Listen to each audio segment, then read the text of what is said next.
Welcome to wishful ಅಡುಗೆ ಮನೆ. ಇವತ್ತು ನೀವು ಯೋಚನೆ ಮಾಡ್ತಾ ಇರ್ಬೋದು ಬೆಳ್ಳುಳ್ಳಿ ತಗೊಂಡು ಇವ್ರು ಏನು ಮಾಡ್ತಾ ಇದ್ದಾರೆ ಅಂತ. ಸೊ ಬೆಳ್ಳುಳ್ಳಿಯಿಂದನೂ ಒಂದು ಹೆಲ್ದಿ ಮತ್ತು ತುಂಬ ಚೆನ್ನಾಗಿರುವಂಥ ರೆಸಿಪಿನ ಮಾಡ್ಬೋದು, ಟೇಸ್ಟಿ ಕೂಡ. ಬಟ್ ಈ ಬೆಳ್ಳುಳ್ಳಿ ಹಾಕಿಬಿಟ್ಟು ಆಶಾ ನಾವು 30 ದಿನಗಟ್ಟಲೆ ಕೆಡದೆ ಅಂಥದ್ದು ಕ್ರಿಸ್ಪಿನೇ ಇರುವಂಥದ್ದು ಒಂದು ರೆಸಿಪಿನ ಮಾಡೋಣ. ತುಂಬ ಯುನೀಕ್ ರೆಸಿಪಿ, ತುಂಬ ಡಿಫ್ರೆಂಟ್ ರೆಸಿಪಿ ಇದೆ. ಸೊ ನಮಗೆ ಇಷ್ಟೆಲ್ಲ ಬೆಳ್ಳುಳ್ಳಿ ಬೇಕಾಗಿಲ್ಲ ಆಶಾ, 2 ಗಡ್ಡೆ ಇದ್ದರೆ ಸಾಕು. ಇದು ಮಾತ್ರ ಜವಾರಿ ಇದೆ, ಜವಾರಿ ಬೆಳ್ಳುಳ್ಳಿ ನಿಮ್ಮ ಹತ್ರ ಇದ್ದರೆ ದಯವಿಟ್ಟು ಯೂಸ್ ಮಾಡಿ, ಹೆಲ್ತ್ಗೂ ಒಳ್ಳೆಯದು.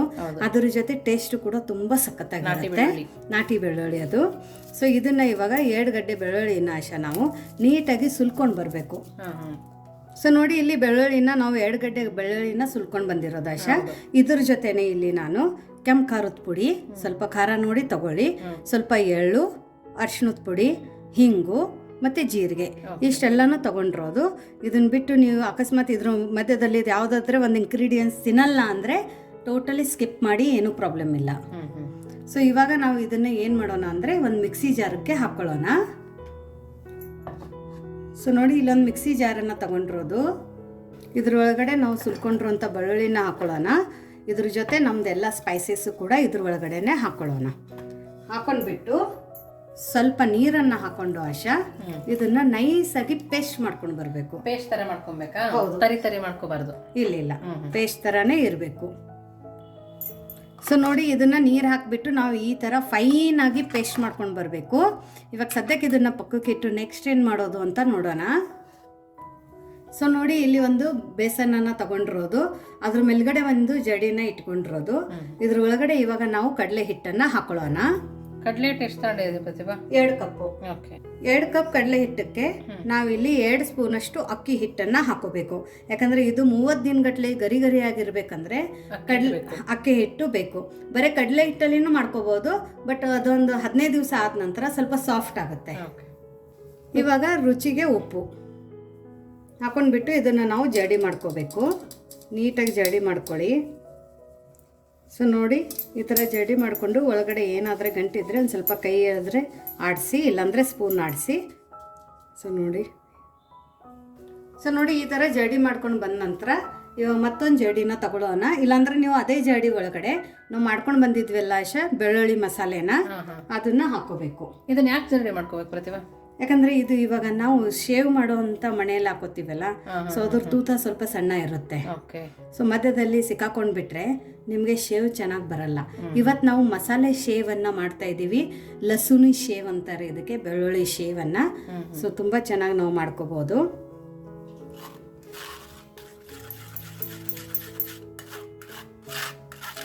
ಈ ಥರ ಮಾಡ್ಕೊಳ್ಳೋದ್ರಿಂದ ಬೆಳ್ಳುಳ್ಳಿ ಫ್ಲೇವರ್ ಎಲ್ಲ ಆಶಾ ಹಿಟ್ಟಲ್ಲಿ ಹೊಂದ್ಕೊಂಡು ಬಿಡುತ್ತೆ ಈ ಥರ ಮಾಡೋದ್ರಿಂದ. ಸೊ ನೋಡಿ, ಇದೆಲ್ಲ ಉಳಿದಿರುತ್ತಲ್ಲ ಬೆಳ್ಳುಳ್ಳಿ ಮೇಲ್ಗಡೆ ಸಿಪ್ಪೆ ಅದು ಇದು ಅಂತ. ಹೌದು. ಸೊ ಇವಾಗ ನಾವು ಏನು ಮಾಡೋಣ ಅಂದರೆ ಇದ್ರ ಮೇಲ್ಗಡೆ ಒಂದು ಸ್ವಲ್ಪ ನೀರನ್ನು ಹಾಕ್ಕೊಳ್ಳೋಣ. ಹಾಕೊಂಡ್ಬಿಟ್ಟು ನೀಟಾಗಿ ಇದನ್ನು ತಕ್ಕೊಳ್ಳೋಣ. ಹೋಟೆಲಲ್ಲಿ ಇದೇ ಥರ ಮಾಡೋದು, ಬೇಕರಿಯಲ್ಲಿ, ಹೋಟೆಲಲ್ಲಿ. ಇವಾಗ ಹಬ್ಬಗಳಿಗೆ ನೀವು ಹೊರಗಡೆಯಿಂದ ನಮ್ಕಿನ್ ತರ್ತಿರಲ್ಲ, ಈ ಥರ ಮಿಕ್ಸರ್ ಎಲ್ಲ, ಅವರು ಇದೇ ಥರ ಮಾಡೋದು. ಸೊ ಇದು ಏನು ಉಳಿದಿದೆಯಲ್ಲ, ಇದು ಬೇಕಂದ್ರೆ ನೀವು ಪಲ್ಯಕ್ಕೂ ಹಾಕೋಬೋದು, ಇಲ್ಲ ಅಂದರೆ ನೀವು ಪರಾಟ ಎಲ್ಲ ಮಾಡ್ತಿರಲ್ಲ ಅದಕ್ಕೂ ಹಾಕೋಬೋದು. ಇದು ಬರೀ ಆ ಸಾಚ ಒಳಗಡೆ ಸಿಗಬಾರ್ದು ಅಂತ, ಬಾಯಿಯಲ್ಲಿ ಸಿಗಬಾರ್ದು ಅಂತ ನಾವು ಇದನ್ನು ಜಡಿ ಮಾಡ್ಕೊಂಡಿರೋದು. ಸೊ ನೋಡಿ, ಇವಾಗ ಇದನ್ನು ನಾವು ಮಿಕ್ಸ್ ಮಾಡ್ಕೊಳ್ಳೋಣ. ನೀವು ನಾರ್ಮಲಾಗಿ ಶೇವ್ಗೆಲ್ಲ ಯಾವ ಥರ ಮಿಕ್ಸ್ ಮಾಡ್ಕೋತೀರಾ ಅದೇ ಥರ ಮಿಕ್ಸ್ ಮಾಡ್ಕೊಳ್ಳಿ. ಸ್ಟಾರ್ಟಿಂಗಲ್ಲಿನೇ ನೀರು ಹಾಕ್ಕೊಳ್ಳೋಕೆ ಹೋಗಬೇಡಿ, ಯಾಕಂದರೆ ಇವಾಗ ನಾವು ಮಸಾಲೆಯಲ್ಲಿ ಫಸ್ಟ್ ಮಿಕ್ಸ್ ಮಾಡ್ಕೊಳ್ಳೋಣ. ನೀರು ಬೇಕು ಅಂದರೆ ರಿಕ್ವೈರ್ಡ್ ಇದ್ದರೆ ಮಾತ್ರ ನೀರನ್ನು ಹಾಕ್ಕೊಂಡು ಮತ್ತೆ ಇದನ್ನು ನಾವು ಕಲಿಸ್ಕೊಳ್ಳೋಣ. ಸೊ ನೋಡಿ, ಅದೇ ಬೆಳ್ಳುಳ್ಳಿ ನೀರಲ್ಲಿ ನಾವು ಈ ಥರ ಕಲಿಸ್ಕೊಂಡು ಬಂದಿರೋದು. ಅಕಸ್ಮಾತ್ ತುಂಬ ಲೂಸ್ ಆಗಿದೆ ಅಂದರೆ ಇನ್ನೊಂದು ಸ್ವಲ್ಪ ಕಡಲೆ ಹಿಟ್ಟು ಅಥವಾ ಅಕ್ಕಿ ಹಿಟ್ಟನ್ನು ನೀವು ಹಾಕ್ಕೋಬೋದು. ನೀರನ್ನು ಮಾತ್ರ ನೋಡಿ ಹಾಕ್ಕೊಳ್ಳಿ. ಇದ್ರ ಕನ್ಸಿಸ್ಟೆನ್ಸಿ ನಮಗೆ ಇದೇ ಥರ ಇರಬೇಕು, ತುಂಬ ಗಟ್ಟಿನೂ ಬೇಡ, ತುಂಬ ತಿಳುನೂ ಬೇಡ.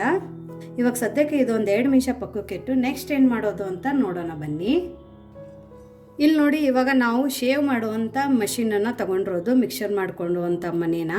ಸೊ ಇದಕ್ಕೆ ಇವಾಗ ನಾನು ಇಲ್ಲಿ ಸಣ್ಣ ಶೇವ್ ಮಾಡ್ತೀವಲ್ಲ ಆ ಸೈಜದ್ದು ಇಲ್ಲಿ ಮಣೆನ ತಗೊಂಡಿರೋದು ಆಶಾ.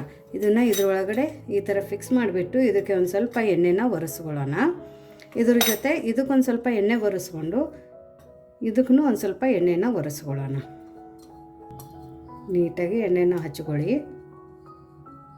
ಹಚ್ಕೊಂಡ್ಬಿಟ್ಟು ಇದನ್ನು ಇವಾಗ ನಾವು ಈ ಥರ ಫಿಕ್ಸ್ ಮಾಡ್ಕೊಳ್ಳೋಣ. ನಿಮ್ಮ ಮನೇಲಿ ಯಾವ ಥರ ಇದೆ ಅದನ್ನು ನೀವು ಯೂಸ್ ಮಾಡ್ಕೊಳ್ಳಿ. ಸೊ ನೋಡಿ, ಇದು ಇವಾಗ ಫಿಕ್ಸ್ ಆಗಿದೆ ಈ ಥರ. ಇವಾಗ ಇದಕ್ಕೂ ಒಂದು ಸ್ವಲ್ಪ ಇಲ್ಲಿ ಎಣ್ಣೆನ ಹಚ್ಕೊಳ್ಳೋಣ. ಪಕ್ಕಕ್ಕೆ ಇಟ್ಕೊಂಡು ನಾವು ಈ ಥರ ಮಾಡೋದ್ರಿಂದ ಸ್ವಲ್ಪನೂ ಅಂಟಲ್ಲ. ಹೌದು, ತುಂಬ ಚೆನ್ನಾಗಿ ಬರುತ್ತೆ. ಇವಾಗ ನಾವು ಇನ್ನು ಹಿಟ್ಟನ್ನು ಕಲಿಸ್ಕೊಂಡು ಇಟ್ಕೊಂಡಿದ್ವಲ್ಲ ಆಶಾ, ಒಂದು ಸ್ಪೂನ್ ಸಹಾಯದಿಂದ ಹಾಕೊಬೇಕು. ಹೌದು. ಸೊ ಈ ಥರ ಹಾಕ್ಕೊಳ್ಳಿ.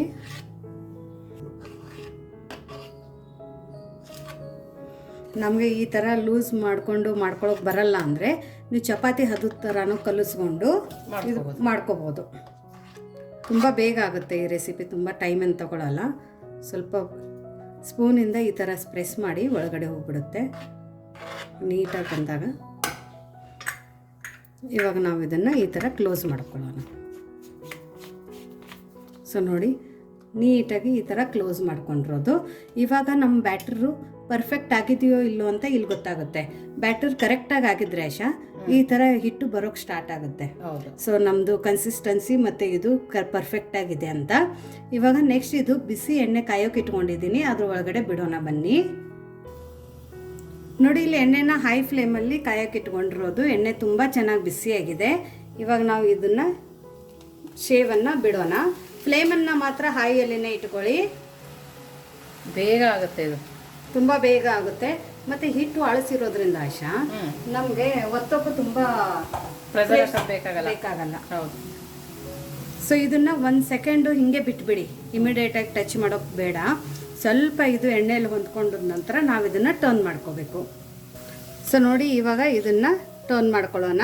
ಫ್ಲೇಮನ್ನು ಮಾತ್ರ ಹಾಯಲ್ಲಿನೇ ಇಟ್ಕೊಳ್ಳಿ.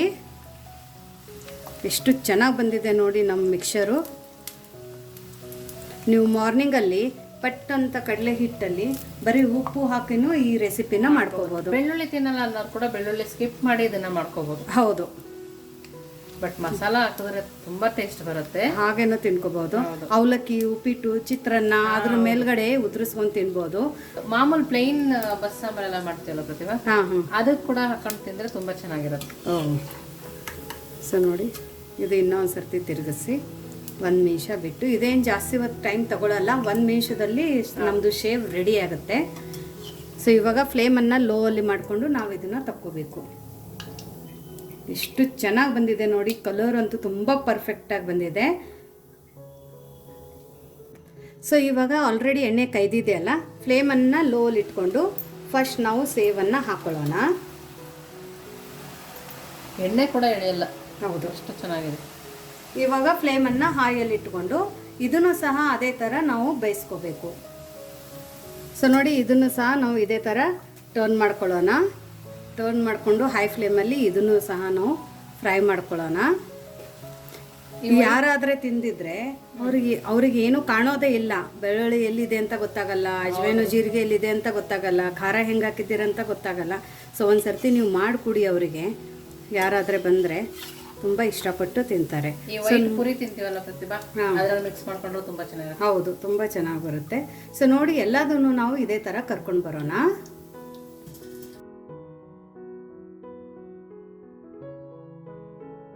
ನೋಡಿ, ನಮ್ಮದು ಮಸಾಲೆ ಸೇವ್ ರೆಡಿಯಾಗಿದೆ. ಯಾರು ಹೇಳೋದೇ ಇಲ್ಲ ಇದು ನಾವು ಬೆಳ್ಳುಳ್ಳಿಯಿಂದ ಮಾಡಿದ್ದೀವಿ ಅಂತ. ಮಸಾಲೆ ಯಾವ ಥರ ರುಬ್ಬಬೇಕು ಅಂತಲೂ ನೋಡಿದ್ದೀವಿ, ಯಾವ ಥರ ಜಡಿ ಮಾಡಬೇಕಂತಲೂ ನೋಡಿದ್ದೀವಿ. ಸಣ್ಣ ಸಣ್ಣ ಸ್ಟೆಪ್ಸಿಂದನೂ ನಮ್ಮದು ಈ ರೆಸಿಪಿ ತುಂಬ ಪರ್ಫೆಕ್ಟಾಗಿ ಬರುತ್ತೆ. ಸೊ ಯಾವುದೇ ಸ್ಟೆಪ್ಪನ್ನು ನೀವು ಸ್ಕಿಪ್ ಮಾಡಬೇಡಿ. ಏನು ತನಕ ವಿಡಿಯೋ ನೋಡಿದರೆ ನಿಮಗೆ ಈಗ ಗೊತ್ತಾಗುತ್ತೆ ಇದೇ ಥರ ಟೆಕ್ಸ್ಚರು ಮತ್ತು ಕಲರ್ ಬಂದಿದೆ ಅಂತ. ಸೊ ಇದು ಬೆಳ್ಳುಳ್ಳಿ ಸೇವನ್ನು ತುಂಬ ಕ್ರಿಸ್ಪಿಯಾಗಿ ಮತ್ತು ತುಂಬ ಚೆನ್ನಾಗಿ ಬಂದಿದೆ. ನಾನು ನಿಮ್ಗೆ ಒಂದು ಮುರಿದ್ಬಿಟ್ಟು ತೋರಿಸ್ತೀನಿ. ಸೊ ನೋಡಿ, ನಿಮಗೆ ಕಲರ್ ಇನ್ನೂ ಜಾಸ್ತಿ ಬೇಕಂದರೆ ಅರಿಶಿಣದ ಪುಡಿನ ಜಾಸ್ತಿ ಹಾಕ್ಕೊಳ್ಳಿ. ಬಟ್ ಕಡಿಮೆ ಇದ್ದಷ್ಟೇ ಒಳ್ಳೆಯದು, ಯಾಕಂದರೆ ಒಗರಂಶ ಬರಲ್ಲ ನಮಗೆ. ತುಂಬ ಕರೆಕ್ಟಾಗಿ ಬರುತ್ತೆ. ಖಾರನ ನಿಮಗೆ ಯಾವ ಥರ ಬೇಕೋ ಆ ಥರ ನೀವು ಹಾಕೋಬಹುದು. ಸೊ ಪ್ರತಿಯೊಂದು ಮಸಾಲೆನೂ ಇಲ್ಲಿ ಮೇಲ್ಗಡೆ ಕಾಣಿಸಲ್ಲ, ಬಟ್ ಎಲ್ಲ ಇದು ಹಿಟ್ಟು ಒಳಗಡೆ ಮಿಕ್ಸ್ ಆಗಿರುತ್ತೆ, ಗೊತ್ತಾಗುತ್ತೆ. ಹೌದು. ಸೊ ಇದು ನೋಡಿ ಎಷ್ಟು ಕ್ರಿಸ್ಪಿ ಮತ್ತು ಚೆನ್ನಾಗಾಗಿದೆ ಅಂತ. ನೋಡಿ, ಪ್ರತಿಯೊಂದು ಅಗಳೂ ನಮ್ಮದು ಇದು ಬಿಡಿ ಬಿಡಿ ಆಗಿದೆ. ನೋಡಿ ಎಷ್ಟು ಚೆನ್ನಾಗಾಗಿದೆ ಅಂದರೆ ಬರೀ ಮುಟ್ಟಿದ್ರೇ ಇದು ಪುಡಿ ಆಗುತ್ತೆ.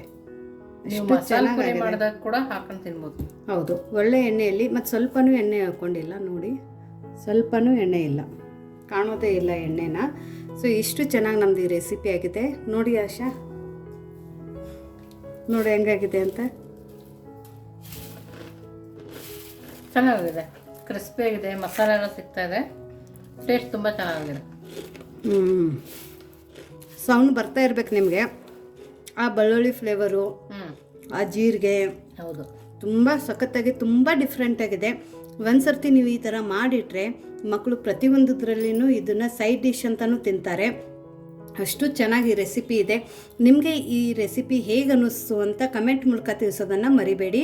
ಇನ್ನೂ ನಮ್ಮ ಚಾನಲ್ನ ಲೈಕ್ ಮಾಡಿಲ್ಲ ಅಂದರೆ ಲೈಕ್ ಮಾಡಿ, ಶೇರ್ ಮಾಡಿ, ಸಬ್ಸ್ಕ್ರೈಬ್ ಮಾಡಿ. ವಿಶ್ಫುಲ್ ಅಡುಗೆ ಮನೆಗೆ ಥ್ಯಾಂಕ್ ಯು.